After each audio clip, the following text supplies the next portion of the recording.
Hey guys, welcome back.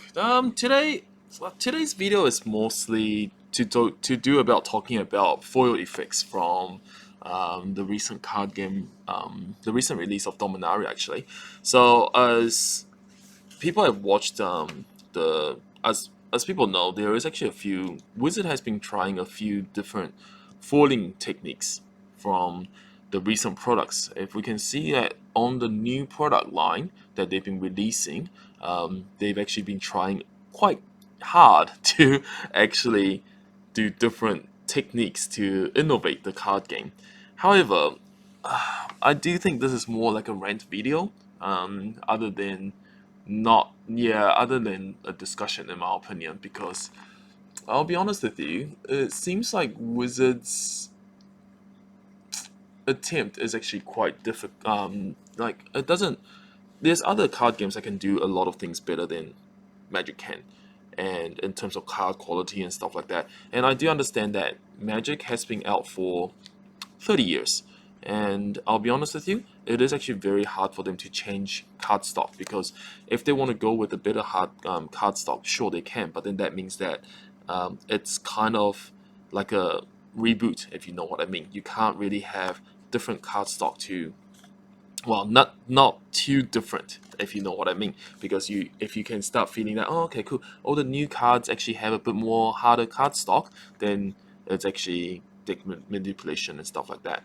So I can understand where they're coming from. They are actually in a bit of a hard spot, because the number one complaint that people have is when they introduce the foil, traditional foil, which is actually just a foil layer, and unfortunately, because of humidity and stuff like that, your foil will actually curl.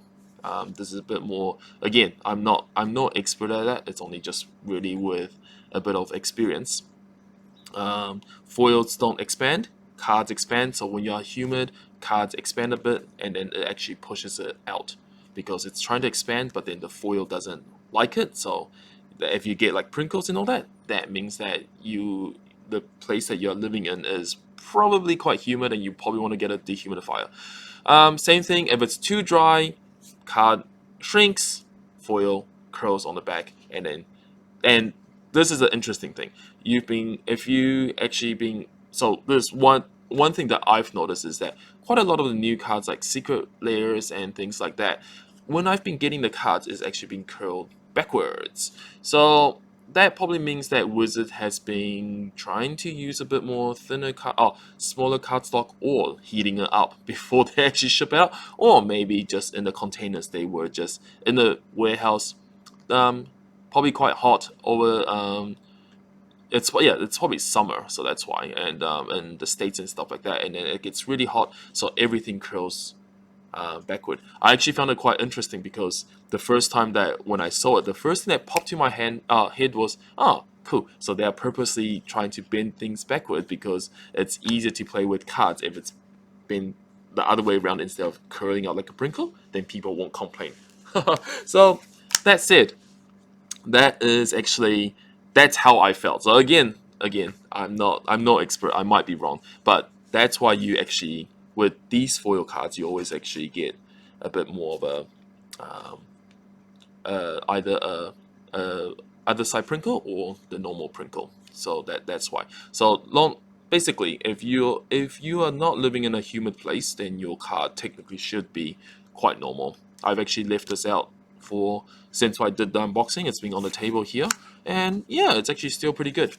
But it's actually been raining quite a bit. But then again, I don't really leave the window on in the store. So that said, 10 years from now, or actually ever after, ever since Wizard introduced foils, they really haven't introduced any type of process. I will probably say secret layers and some of the premium sets, they've actually tried to release a type of different foiling, but then like I remember the secret layer ones were actually super Prinkle, so actually it's not too good. Fast forward to 3 years ago, there actually has been a new process um, that a company in New Zealand actually did, which is Fish and Blood, and they actually did this new foiling called cold foil, and I personally felt that it was actually quite a smart. It was actually quite a smart process. So if I shine it into your light, you'll see that it's actually. I'll be honest with you again. this is maybe I'm not a professional at it, but from what I've seen, this is actually not a foil card. Um, it's the layer of the shiny ink. It's actually just another ink on top of it. So it's like printing another layer of ink on it, but it's not actually foil. But it's like a metallic ink. So to make it look like it's foil. So what's actually really good about cold foils, or whatever you would like to call it, because Wizard released their version, which is basically etched cards. Um, they don't really curl. So it in the long run, technically, it solves that original problem of, oh, what do we do with that one? However, cold foiling does actually take a lot of work to do. So again, to my understanding, the artist will have to go through all the parts that they want it to be shiny. Because if they were just to print everything over with ink, then I'll be honest with you, we most likely would just get what Wizard did, because that's what they just did. They pretty much just did all of it on the card. But then if you went over in certain places, then the card and the text box and all that shouldn't have that effect. Only the places that you want. So in other words, there's a lot more effort putting into doing things like this, and opposed to like this, because this one is actually just complete ink over. And of course, this is just easy to print on a foil sheet. Because when I first saw the edge cards, if you one thing about the edge cards that really bothered me is that sometimes I personally like etched. Don't get me wrong, they do look quite cool and stuff like that in certain times. But because of the graininess, it's actually a bit more harder to see the card art, and that's always what bothers me sometimes with edge cards. So I've always wondered, like, oh, how come Wizard don't do at least like a foil on the art, and then the text box can be etched and stuff like that. And of course, we got texture cards now. So anyway, I'll get to that later. So that is basically Wizard's copying of something like cold foiling and things like that, because this is actually not a foil card. It's actually still a card with shiny metallic ink on it. Again, if I'm wrong, let me know. But this is from what I personally see and tell from it. So it's actually not really foil. So these two is, I'll be honest with you, cold foiling and the edge cards actually do solve the curling problem. Very smart way of doing it. However, I do have to say Flesh and Blood actually does it a lot nicer than what Magic does with that. To be honest, I've told a lot of people they might as well just abandon that if they're going with a new textured style, which we'll get onto. So that's it. Double Masters was actually just out previously, and they introduced texture cards, which really got me excited, because I'll be honest with you, I've actually been collecting a lot of Japanese cards, play a lot of Japanese card games, and I'll be honest with you, they are light years ahead of Wizards in terms of card quality and stuff like that. Japanese cards is actually very well done. I have to give it to them that. So when I first heard about texture cards, I was super excited, because I've always been a fan of texture cards from Japan. And so out of the 5 cards, you would see that the difference between textured is that so this is a basic normal borderless foil, and a borderless foil, again, it's just a normal process that Wizard does. Print on a foil sheet, and that's it, done. That's actually very, very simple to do. I do know that the artist has to go through, so this is something that I don't understand. The artist actually has to go through all the art. So the artist that does all the foil art actually had to go through everything to make sure which area doesn't shine through, which area shines through. There's actually a lot of work put into it. So that's what I actually don't really understand sometimes. So yeah, because we'll get to that soon. So for the textured here, what we can see is that Liliana is actually glossed, and where the background is actually very texturized. And this actually gives it a very nice effect because it focuses. So to me, texture cards focus on the character. So it's actually very very nice looking when you're actually seeing it in person. Since the character is glossed, the background isn't glossed, and that's what gives it a really nice focus on the character. So for Magic, of course, you don't want to use it on like lands. Wouldn't work. Lands actually wouldn't look that nice because it's actually like a landscape stuff. So if we look at like Wise card, and you can actually see where I'm coming from. The character itself, for Wise, it's a bit more different. The character is actually matted, but then the the background is all textured. So as you can see from there, when you actually see it in person, it actually enhances the character art, and that's what to me a card game is about. It's about enhancing the artwork of characters, and yeah, that actually just looks really really good. So even for so that's where my complaint comes from.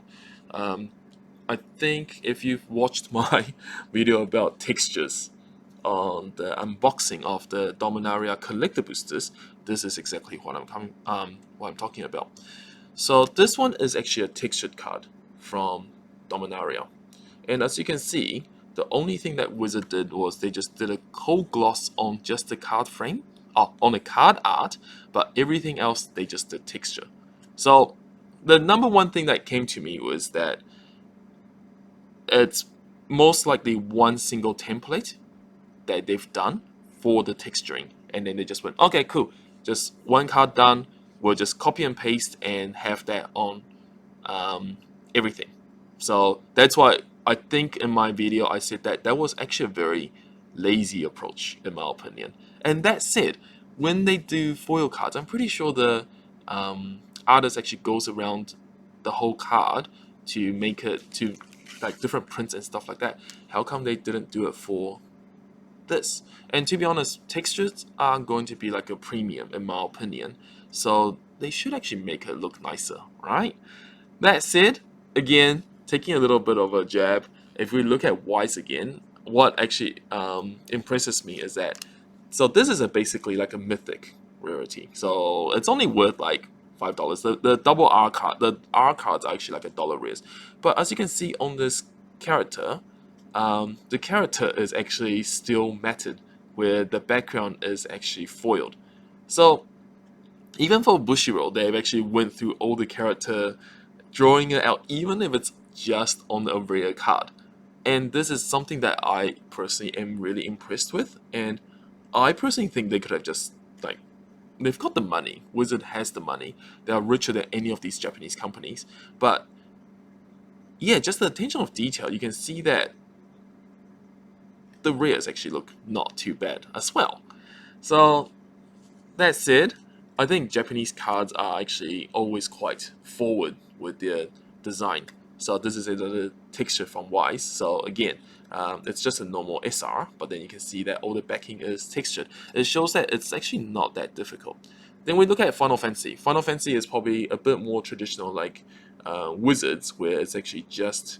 So funny thing is that even yeah, this one it's all about art. The character is matted out, but then the whole card on the back is actually foiled. So this one, as you can see, the main character pops out, where all the other characters behind don't, like that. And then, of course, one good example is Battle Spirits. I actually collected this when I think this was the first time that I've actually really seen texture cards was when I was actually living, not in New Zealand, and the Battle Spirit card from Bandai was actually really well done. They have gloss backing, and even the cards is like fully textured with gold stamps on some of the cards. And this was done like 10 years ago in Japan, and this is what really impressed me. And yeah, but then again, I'm not saying that Wizard has to copy this completely, but I think what I'm just trying to say is that for a textured card, this is pretty lazy. That said, you look at Pokemon, Pokemon is also the same. I think Pokemon does a really good job. So there's a textured card, you can see that. Oh, for Pokemon, they actually do a bit more differently.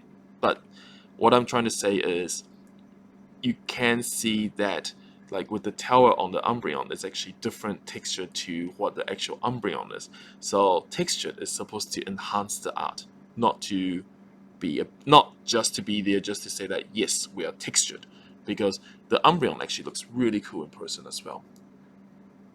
Beautiful. And then the Japanese version of the texture actually looks way better than the English counterpart, because I think the process is completely different. There's another way that they do it, is that they do the outline for it, and then that becomes normal foil, and then the inside becomes textured.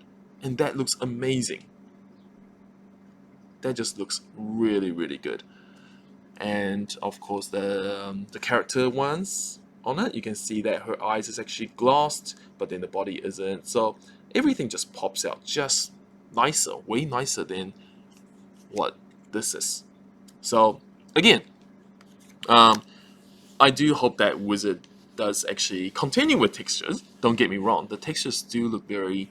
I do think it's a very good step away, and I personally think if they were going to replace it, please get rid of etched, because there is far too many variants in Magic at the moment, and yeah, like I remember when the game first started introducing masterpiece, and then they were saying things like, "Oh, every new set, the masterpiece will actually have a different theme of it." The first thing that popped to my mind was that, "Oh, crap! So are you saying that? So in other words, in 3 years down the track, my opening hand will most likely be one of each different card design." And funnily, it is actually happening. I actually start hearing a lot more customers talk about that. And so, yeah, when that's why I personally quite like a bit of consistency. I am a person that thinks I don't mind showcase. Showcase is fine and things like that. I've actually kind of accepted it. I was actually quite against it in the first place, because, like I said, I don't want my opening hand to always be 7 different card arts. But yeah, but now that they are introducing so much different foiling techniques and stuff like that, it is actually getting a bit out of hand. Um, I personally always feel that Wizard is a company that does have the resource to do things, but it is actually kind of sad to see they are kind of ignoring a lot of the things that um, seems like answers that can be done, but they choose not to pursue it. So I think that's the main reason for this video. Um, it's about like kind of like product fatigue, kind of about variant fatigue. There is too much variance and stuff like that, and yeah, I love the game.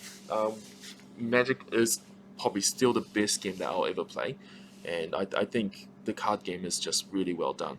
But I do hope that there are some changes to it. So again, like I said, if Wizard puts in the resource and start making texture cards look more like the double master ones, which like I was talking about, it shouldn't be too difficult. Seeing how Pokemon, Battlespeed, Wise can do it, even Flesh and Blood as a small company can do something really nice looking. As an indie company, they've actually done really well.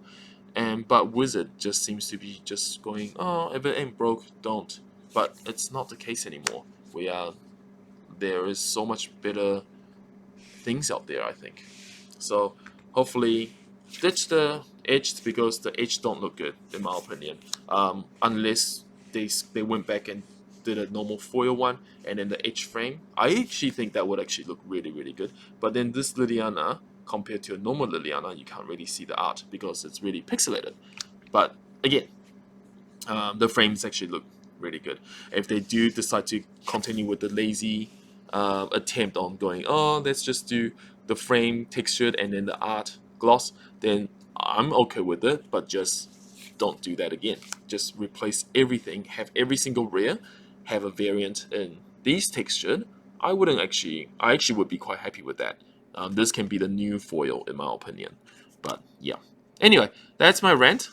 Thanks for watching. I do know that there will be definitely a lot of people that disagree with what I'm saying. But then again, this video is really just to show what the evolving of Magic foils are, and what other techniques there are in the current marketplace.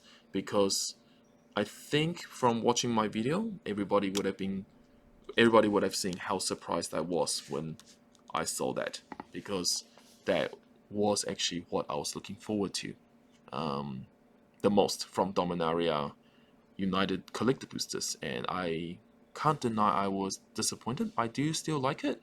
I was just not what I was expecting. All right, thanks for watching, guys. You guys take it easy.